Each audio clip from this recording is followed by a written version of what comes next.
and we get to hear a great speaker tonight. Matthew's coming to us from California. He's on a short business trip, so he's in a hotel room. That's okay though. You know, that's where we end up sometimes. So I am delighted to introduce to you Matthew M. from California. Come on, bring it. Thank you, Jeannie. Recording in progress. Thank you, Eric. My name is Matthew. I'm of alcoholism. My sobriety date's May 16th, 1993. I would like to say that I'm in this hotel room with my wife's blessing, not my wife's curse.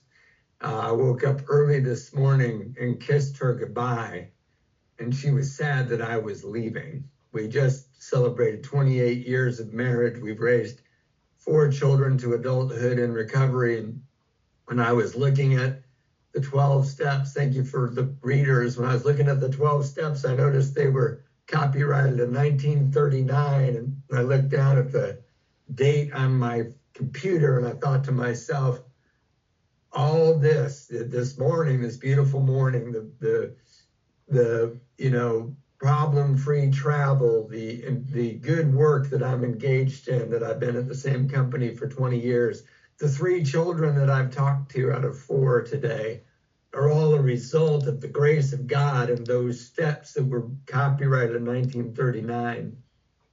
I was so surprised when I was told your group was called the Grace Group, because I've been speaking in Alcoholics Anonymous on the road for many years, about 26 years. And I talk about grace all the time. I think it takes the controversy of the God thing off the table. We can just talk about the unwarranted gifts that have happened to us, or happened to me. I'll stick to me, but you know, out of the clear blue sky, like things like this marriage of 28 years, I was a rascal. I wasn't the marrying type, you know, and I liked being a rascal, and I was done. I tried to not get involved in hurting anybody else because I was my sponsor's direction. I accidentally met the woman of my dreams at a bus stop. I mean, I've had just incredible amounts of grace, and I don't want to confuse grace with good luck. It's not the same thing, you know. Sometimes it's grace when somebody says something or something happens that's very hard to take or very hurtful because of the God that comes in through the wounds. It's much more pervasive grace. But you know, I've also had the moments of sublime I never knew were waiting for me. So I will say I don't want to talk a lot about what it was like. I do want to qualify so that if anybody on here is new, you trust that I have alcoholism like you do. But, you know, I lived in Redondo Beach in 1993. I drank myself out of my favorite job. I was a touring guitar player in a band, and a couple of them, I always kind of boil it down to one, but I actually got thrown out of 3 pretty promising bands. You know, that takes a little work. And I'll always like to say the bar was very low and I crawled under it. And it's funny now, but it took a really long time to be funny. You know, I worked my whole life for that, and I had talent and gifts from God and support, and I met the right people. And just, you know, I suffer from alcoholism. When I start drinking, I can't stop. When I don't want to drink, I drink. And I think I'll try to just make that real quick picture about if anybody's new, I don't know if anybody's new, but every day in May and every day of the year of 1993 and much of 1992, I can honestly say, every day I woke up and said, don't drink today. I know it. I said it out loud to myself. I lived by myself every day because there was nothing left in my life. I had not only lost the great jobs, I lost the terrible jobs. I like to say I lost a lot of jobs that I thought were beneath me when I took them. You know, I couldn't believe it when they fired me. I couldn't believe it. I thought I was doing them a favor by taking their lame job, and then I couldn't do it. That was humbling. I was living in an apartment that I didn't pay the rent on. My mother was dying from cancer a couple miles away. I couldn't seem to get over there to visit her, and I loved her and I respected her. I woke up every day saying, don't drink today, not because I drank my career away, not because I drank through my mother's prognosis, not because of all of the shameful things I did. I said don't drink today because I was deathly sick. When I finally did get sober, I found out they weigh you in, at rehab like you're a fish, I was 108 pounds when they weighed me in, and I'm 5'10", where I used to be before I got old.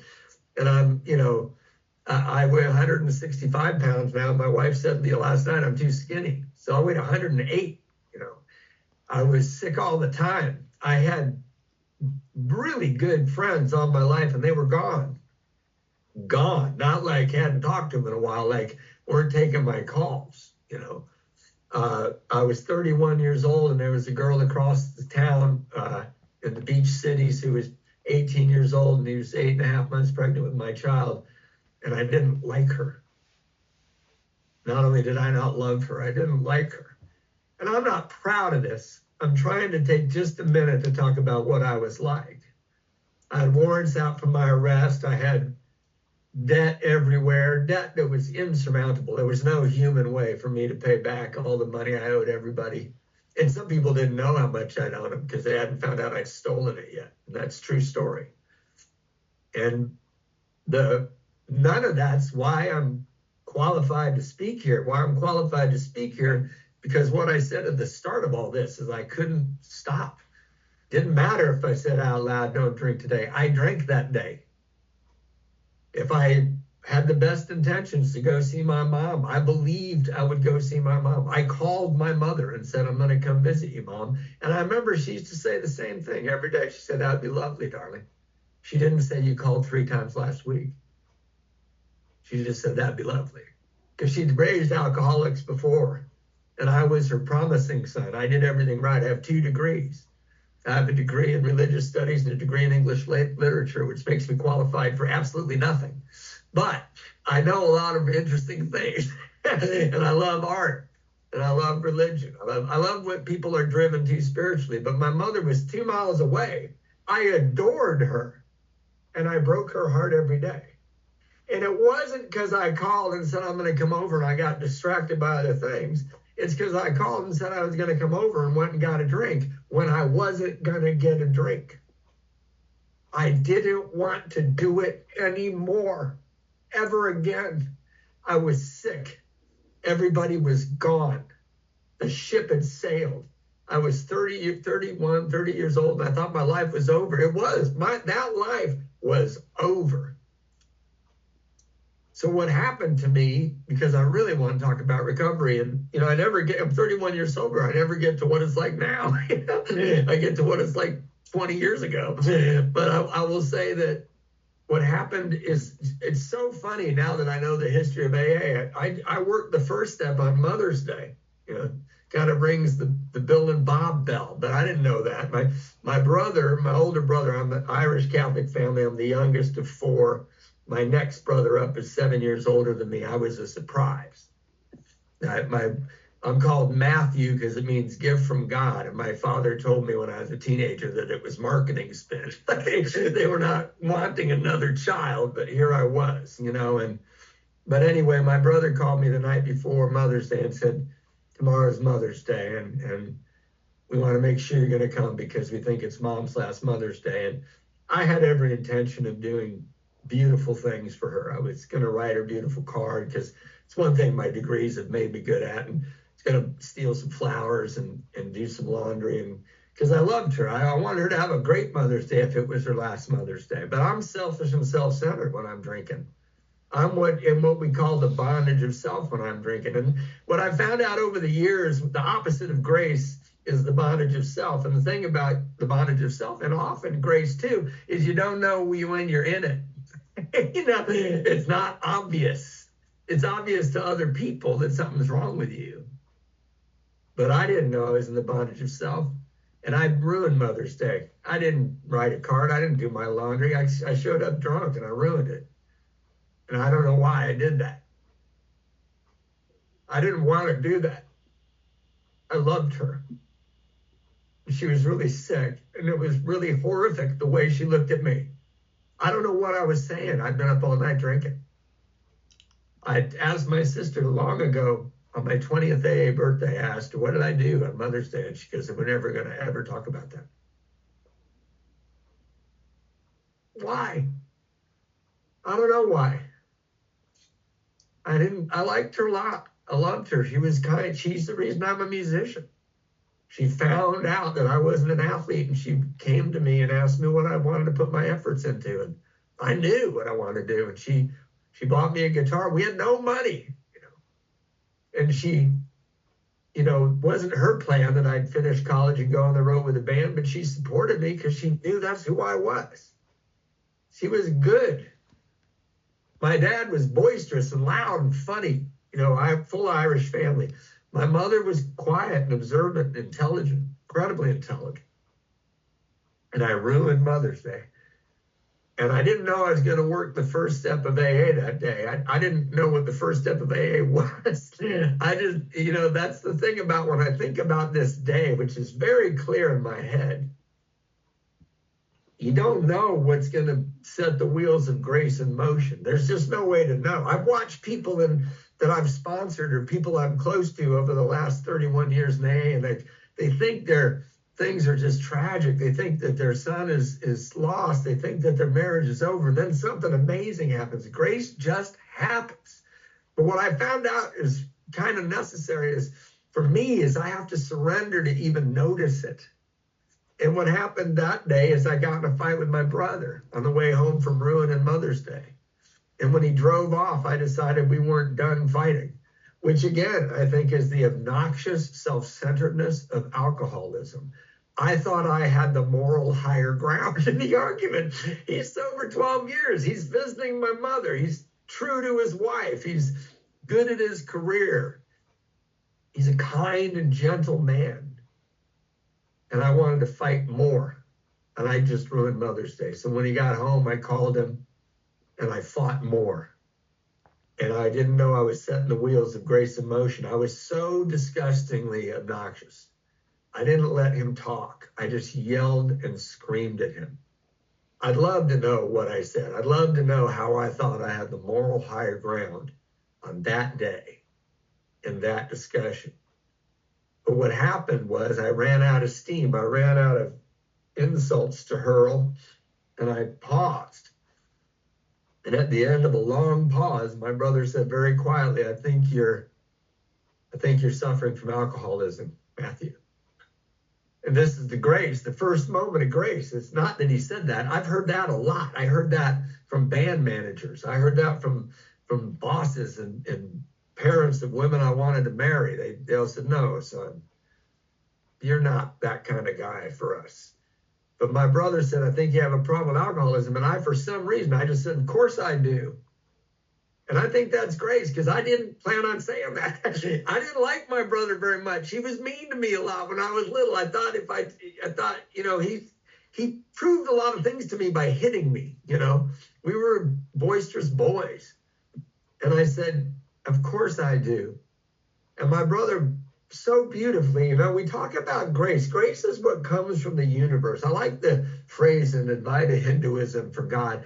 Brahman is the experiencing of the timeless plenitude of being. Grace is always here. I'm swimming in it. I just can't see it because I'm in the bondage of self. I'm thinking about me. I got sunglasses on with my own, declarations coming back into my head every day. But when I get out of the bondage of self, when I surrender just a little, when I say, of course I do, my brother did the human side of grace. It's called mercy. And he jumped in his car and he raced to my house. But he said something funny before he hung up. He said, don't go anywhere, which was hilarious because I hadn't gone anywhere in like years. I sat on a couch. I got fired 8 months ago. I didn't go anywhere, right? I went next door to the liquor store. Then I slammed the door and locked it. That's where I was going. And my brother showed up to my house. And he walked me down to the beach, which was right in front of my house. And I never saw the ocean. It was right in front of my house. I could hear it at night. But that would have been too scary. Once I start drinking, I'm not going out there, man. I might see you. And my brother just took me out down there. I was hungover. I'd ruined Mother's Day. He was very calm, very quiet, very kind. Took me down to a lifeguard stand. He started telling me how he felt when he lived in his car. Started telling me how he felt when his wife and son kicked him out of his house. started telling me how he felt when my mom and dad wouldn't let him live with us anymore. He didn't yell at me. He thumped me on the chest and called me stupid, and he'd been doing that my whole life. He saw an alcoholic suffering from alcoholism, and he came armed with certain facts about himself. And he told me a message of depth and weight, and I couldn't help but listen. I was so curious. When he got kicked out of our house, I was 11. He was 18. When he lived in his car, I was 17. I used to try to find him so he wouldn't die like a dog. And he sat there, a good man of character, with a home and a family and love of my parents. And he told me how I felt. And I wanted to know how to get to his side of the lifeguard stand we were sitting on. And at the end of this little conversation, he kept saying, "What's your plan?" And I think, God, he doesn't know that I'm wanted by the police. And in between things, he'd say, "What's your plan?" And I think, God, he doesn't know that I owe everybody money. He thinks I'm the guy that went off to college, And he said, "What's your plan?" And I thought, he doesn't know that I pushed that poor girl down a flight of stairs 2 days ago. 8.5 months pregnant, and I didn't care. And that was the second half of the first step. The first half was, I said, of course, I admit it. Of course I have a problem with alcoholism. The second part is realizing in crystal clarity that my life is unmanageable. I can't even say it out loud to my brother. I don't think he'll believe how bad it is. That's how bad my life was. And I was so alone in that knowledge. And when he said, "What's your plan?" I don't know that he was like that skillful. I think he was really curious what my plan was. And I just had none because I dug a hole too deep. And then I sort of surrendered. I said, "Okay, I'll go to AA." And he laughed. He goes, "No, you're not going to AA." Then he got kind of sarcastic. That's how my brother could be. But he said, "You're not going to AA, you're going to a hospital." Because he was looking at me. He could see my skeleton, weighed 108 pounds. He said, "We're not going to AA. We're taking you to a hospital." And I said, "I can't do that. I'm too busy." I really thought I was busy. I was like, "Whoa, let's not get crazy." I love that. I've done a lot of 12-step calls. I've been with people who I've watched. I was with a guy who had been tasered twice by the police in one night. And when I went to pick him up, he said, "I don't think I'm as bad of an alcoholic as you were." And I go, "Well, I've never been tasered by the police, but let's get in the car and find out, right?" And he says, "Let's go to a hospital." I'm like, "That's crazy, man. Let's not rush into this." I had a gun in my mouth last night. I pushed a girl down the stairs who was 8.5 months pregnant 2 nights ago. But let's not go nuts and go to the hospital. I think I could probably work something out, I don't know. Alcoholism is baffling. It's baffling. And my brother took me to the porch of my house. I walked up the stairs and he yelled up to me, "Don't die."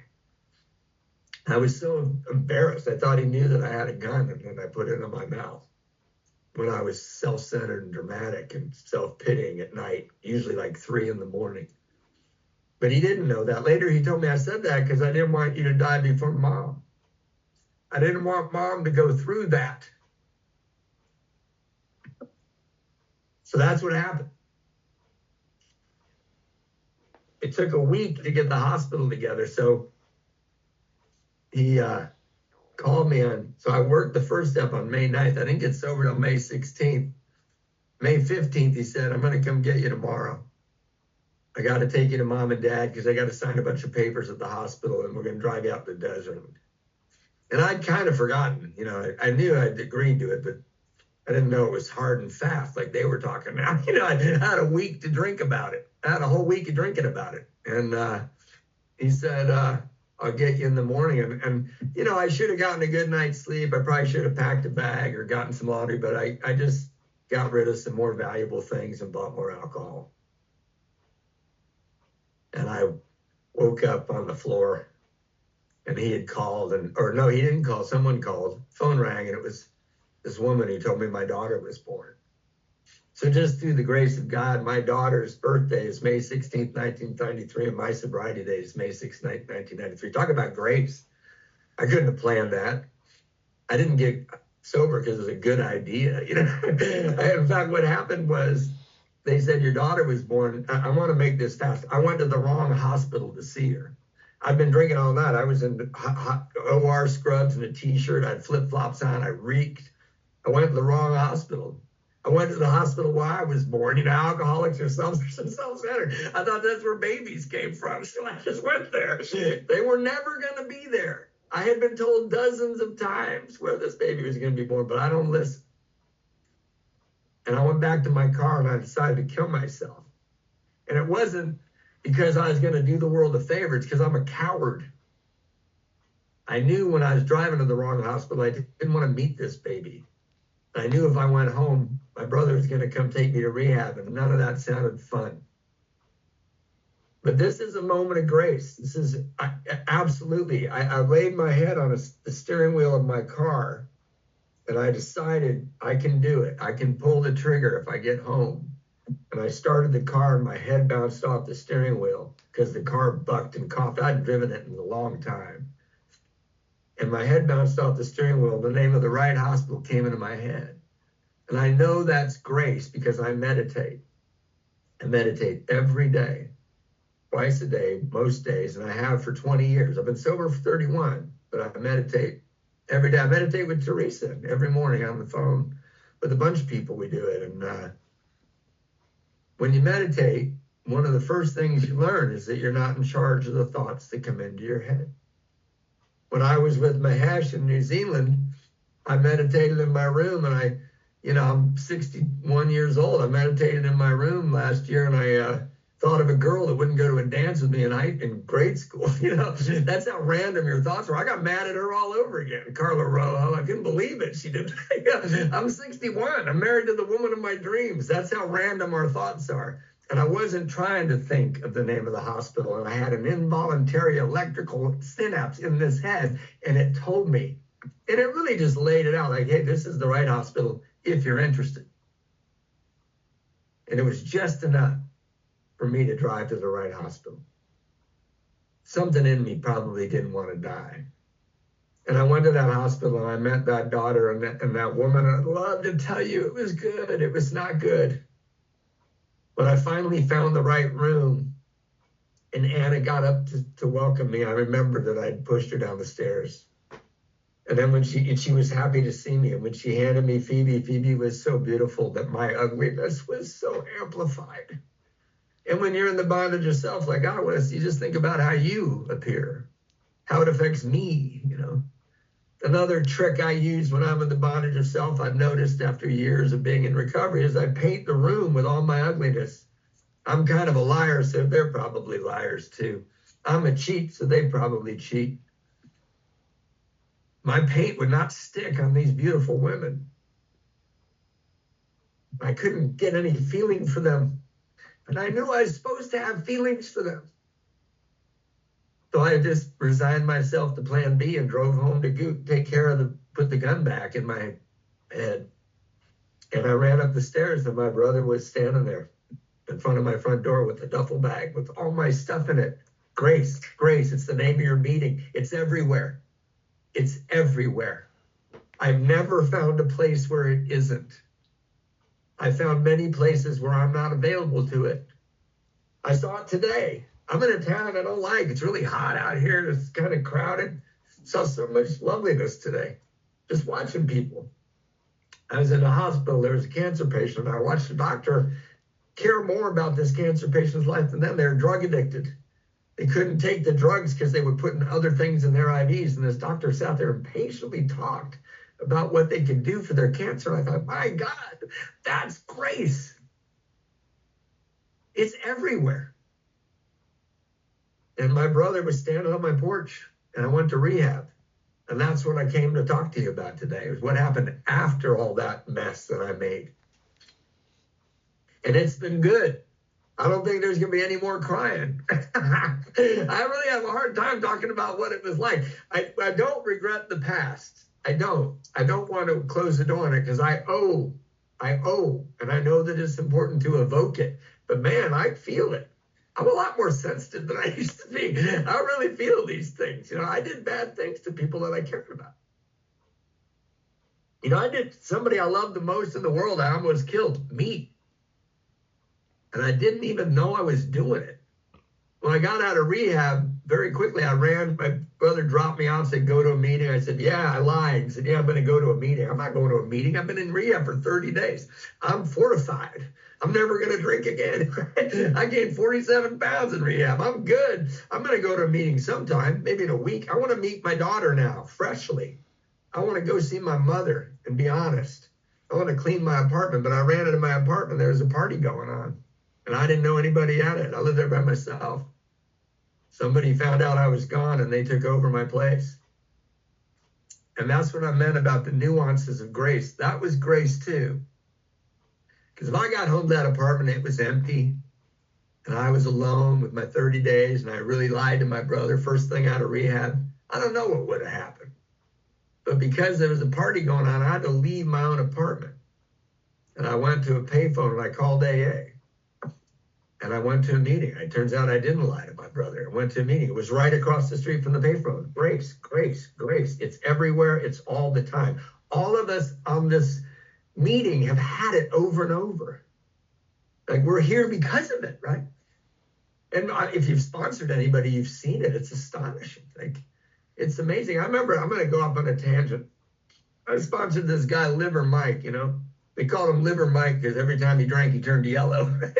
We're not very kind in my group with our nicknames. And I sponsored this guy, and he lived in an Airstream trailer on my porch. I was like 15 years sober, and I'd bring him in the morning and feed him. I'd do my prayer and meditation with him. I'd take him to meetings at night, you know, and he got better, man, really a lot better.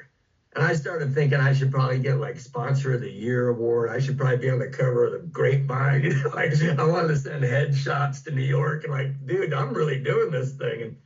And then Mike, he got well and he was going to move out. And he asked if he could have a few minutes. And I thought, he's going to pour his heart out to me. He's going to thank me. He's probably going to give me a gift, you know. And he didn't. He sat me down and he goes, hey, when you leave in the morning, you know, there's some stuff that should have been done before you go. Like your wife, she doesn't have the use of both of her arms.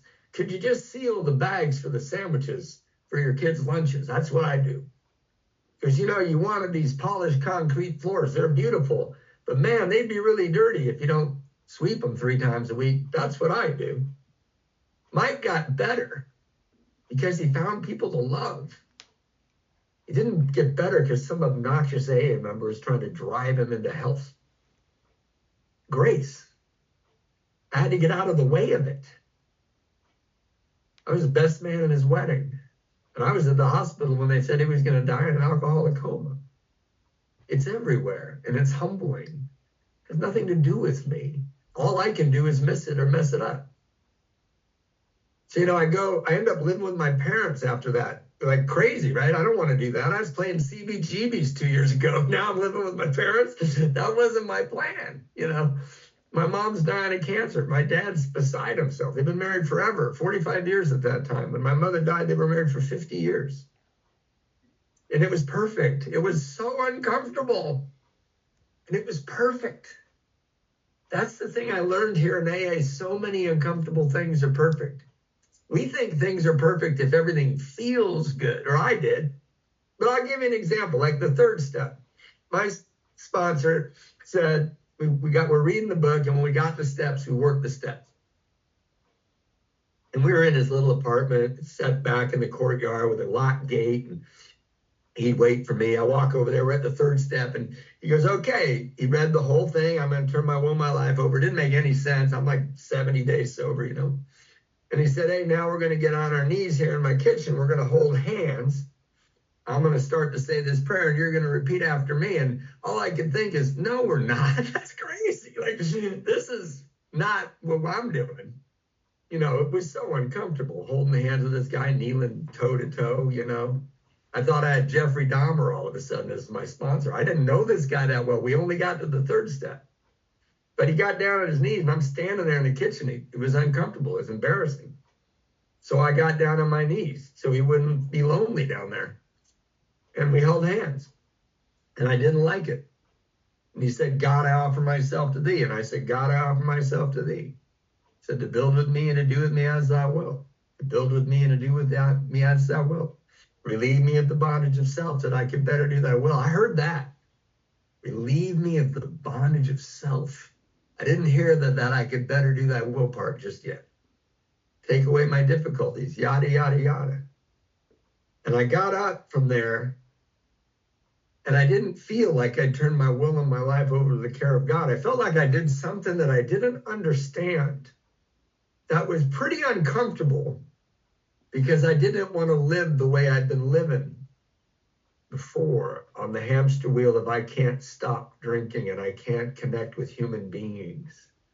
And I think this whole thing is doing something you don't understand that makes you uncomfortable because you want to live from a different vantage point. It's never stopped for me. I've been here 31 years. I've never drifted. Through grace, I've moved. I should have drifted, but I haven't. I've moved, and I realized I wasn't connecting. Nobody wanted to talk to the new guy with 20 years, so I started doing prisons and jail panels. I'll tell you a moment of grace. We adopted this girl. We moved up to Seattle. My wife, after we met at this bus stop and had this mad love affair, we had a couple of kids, and we had Phoebe with Anna, and my wife had a massive stroke, like really bad. She's paralyzed on her left side. She has been for 22 years. Really messed her up. She was 38 years old. We move up there because I had to follow a job because I'm the one income for all these people. And we adopted this girl. We adopted my daughter's best friend. I didn't want to do it. It's hard to support this many people, but my wife's disability, but it was the right thing to do. And we did it. And it brought a whole bunch of love into our lives. And one of the things that I was doing these jails and prison panels so I could get the spiritual juice that AA gives me, that being of service gives me, the surrendering and getting out of my own way so I might see the grace gives me. And I went to jail one day. I never wanted to go. It was every Wednesday. Every Wednesday I go, God dang it, it's jail night. It was either the prison or jail. Every Wednesday. And it's rainy up there. We were up in Seattle. I didn't like the weather. I'm a curmudgeon deep down inside. I just pretend to smile a lot. And so I drove to this jail, and I'm thinking, I don't want to do this. And we went in, and it was a lot. You did 4 45-minute meetings. It was a lot. You did a higher tier comes down, you do them, then they go back into lower tier, and you do it. And I got assigned to this conference room for the last meeting. There's like 20 guys sitting there. And I was talking about the 12 step. And this really obnoxious guy kept saying, how do you practice these principles in all your affairs? And I said, well, I'm here doing this. He goes, no, that's carrying the message. How do you practice these principles in all your affairs? I said, well, I adopted this little girl, and I already had 3 kids. And this guy sitting on the other side of the table goes, wait a minute, is her name Abby? And I said, yeah. He said, Abby Smith? And I said, yeah. And he goes, are you Matthew Mitchell? And I said, yeah. And he goes, you're an asshole. For the tape, my name's Eric Gardner, by the way, now that I've sworn. But I said, well, how do you know Abby? And he goes, I'm in here for beating her mom. And I know that you're mean because you took her from us. I took her from that. And he goes, and if a jerk like you can get sober, I can get sober. Grace. I could not have made that happen. I did not go happily off to the jail panel. I did not happily adopt this girl. Both of those things turned out to be sources of great joy and spiritual growth for me. I just go. I don't always have to want to go. It says it's a program of action. It doesn't say, and you're happy, joyous, and free. It doesn't say it's a program of happy, joyous, and free action, because if it was, I would be disqualified. I barely ever do anything because I want to do it. I do it because I want to keep this life.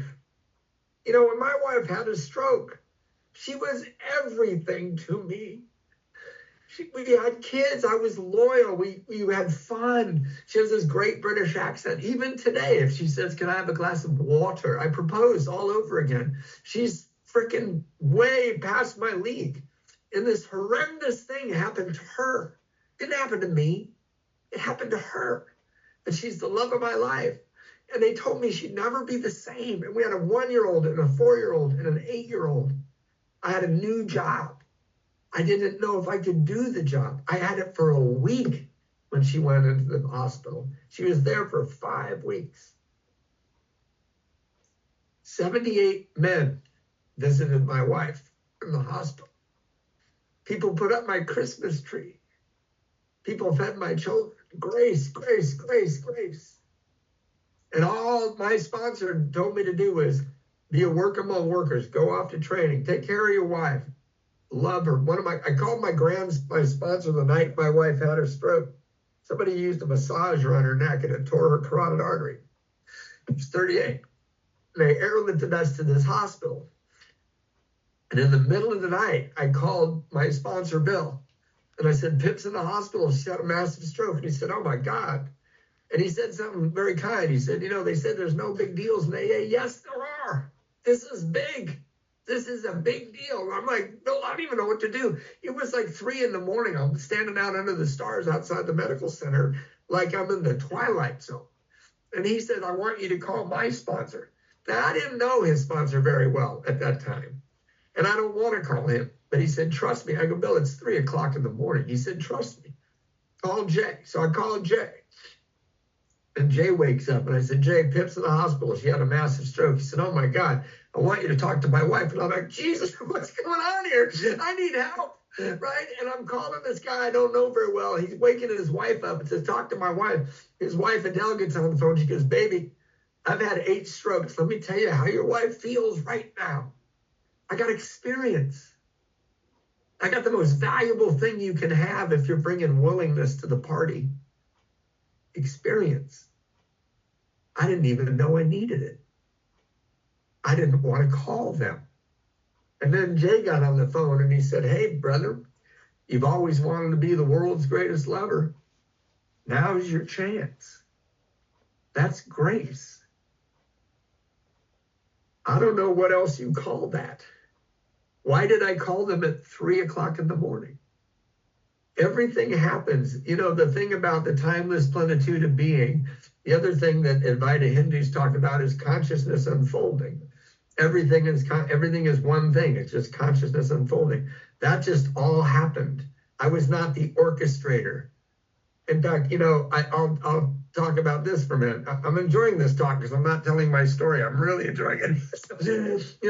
I live for many years now with this family. Pip and I love each other. We laugh our asses off. We make fun of her disability all the time. The other day she asked me to do something. I said, what are you, crippled? She laughed really hard and said, as a matter of fact, darling, because she has this great British accent. But I'll give you like a day. After COVID, when COVID came, I moved with my wife back to California. My kids were in school. And I found out that, I'm not the caregiver. I found that out being enclosed with my wife for 2 years in this house is I'm the one that's hard to live with, right? She gives the care. I just do stuff that takes 2 hands. She gives the care. I just do stuff that takes a reliable memory. I'm tough. I'm into lots of things. I'm loud. I play music all the time. I'm challenging to live with, and I learned that. Another thing I noticed, because I meditate all the time, and one of the gifts of meditation is you notice what you're thinking, is I noticed that I wake up and my brain boots up in negative mode. I hadn't really noticed this. It's probably been happening all my life. I mean, maybe when I was 5, I was excited about waking up, but adulthood's been a bit of a burden. And I wake up in the morning, and one of my first thoughts many times is, you will never have enough money to retire with this woman. And I'm thinking, God, man, I just opened my eyes. Can we just chill just a second, Then I move my legs to the floor, and it's like, maybe Pip, if she keeps walking with that bad gait, maybe she's going to be back in a wheelchair. And I'm thinking, I'm not going to be able to retire. My wife's going to be in a wheelchair. Then I'm walking down the hall. I make my wife coffee every day. I have since the first night we spent together. She just lucked out. That's what happened. So I walk down the kettle. I'd start the kettle. I'm grinding the coffee. And I'm thinking my son's anxiety might come back. I visited him in mental hospitals, and I don't want to do that again. And he's fine, but I'm thinking this. He's great, but I'm thinking this. And then I realized, shit, I forgot my powerless pill. I forgot to take my powerless pill. I should do that before I start thinking in the morning. I forgot. I'm powerless. And my life is unmanageable. And step 3 says, you're not management material. And that's not just alcoholics. I've been all over the world. I work in a Fortune 500 company. When it comes to life, I've never met anyone that could possibly manage it. It's life. It's huge. It's not to be managed. I look at it this way. God's like, hey, I set this banquet. Why do you just keep stuffing your face at the dessert table and being sick all the time? Come to the whole party. So now I'm standing in front of the coffee pot. I remember to take my powerless pill, I reset, and think, well, what should I do? Well, I should make the best possible cup of coffee I can make for the woman I love so much who's in the other room. And I think, wow, I can do that. Like I can do that like better than anybody in this room right now. It's a very small room and I'm by myself, but I can do it. And I grind the coffee. She likes just a certain amount of milk. She likes a certain amount of brown sugar. She likes me to test it because her cup dribbles sometimes and she gets it on the duvet cover. So I test it. I don't like milk and sugar in my coffee, but I just test it because I'm just doing God's will. I'm doing what's unfolding. I'm doing the consciousness unfolding. I'm not doing my grandiose plan. I'm not trying to figure out how I can get out of making this coffee or how I can cheat some people so I'll have more money to retire. I'm not doing any of that. And then I go down the hall, I give her the coffee, I kiss her on the forehead. Sometimes she's still asleep, sometimes she's not. Then I walk back and I go and sit at my meditation place. And because of what's happened in my life, I meditate with many, many people. We're on a conference call, 6 a.m. Monday through Saturday. We're on a conference call. And I dial into the conference call and I'm in fellowship. I just took my powerless pill. I reminded myself I'm not management material. I'm a worker among workers. So now I'm sitting there and I get, oh God, I got 20 minutes to just rest with God. And I sit there in stillness. I've been doing this for 20 years. I've never been bored once doing this. And I sit there. Sometimes I just think for 20 minutes. But one of the things I've learned being an ex-Catholic is I don't give myself a hard time about meditating. It's the one space in my life I don't beat myself up over. If I close my eyes and think for 20 minutes, so be it. But I don't do that very often. What meditation is, it isn't sitting in stillness and silence and being perfectly zen. That's crazy. You can't do that. It's not how we're made. What meditation is drifting away into the compulsive thinking, Carla Rojo not going to the dance, whatever it is that's bugging me, and catching myself, being kind to myself and saying, I would like to come back to this word. I would like to come back to the spirit of stillness and cultivate this for just 20 minutes. And that happens over and over. I drift away and I come back. And I stay back longer. I drift away less. And if you do that for 20 years, there's a space inside. Well, I know there's a space inside me that's exactly the same as the space inside you. It's the timeless plenitude of being.